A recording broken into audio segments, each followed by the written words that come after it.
আমাদের আর্টিস্ট তো এখন নেই, আমরা আর্টটাকে খুঁজে পেয়েছি। মানে অ্যাকচুয়ালি আর্টটাতে যাচ্ছিলাম, হঠাৎ দেখলাম, হঠাৎ চোখে পড়লাম, আমি আমার বস যাচ্ছিলাম, হঠাৎ দেখবে তোমরা কি এটা আমাদের এই আর্টটা আই থিঙ্ক মিলিয়ন টাকায় বিক্রি হয় অ্যান্ড সবাই ইউজ করে, খুব সুন্দর, মানে খুব সাজিয়ে রাখে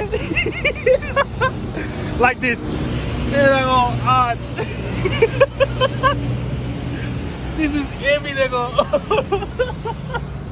আমরা হঠাৎ যাচ্ছিলাম, হঠাৎ চোখে পড়লো, ভাই বুঝতে পারছি না রাস্তাতে কে ইউজ করে।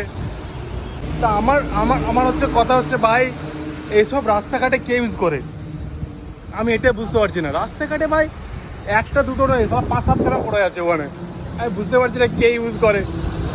হতে পারে কে ইউজ করে, কেউ তা বলে রাস্তায় ফেলে দিবে, এটা তো ঠিক না, না? যাই হোক গাইস, চলো রাখছি, তোমাদেরকে মিলিয়ন টাকার একটা আর্ট দেখিয়ে দিলাম।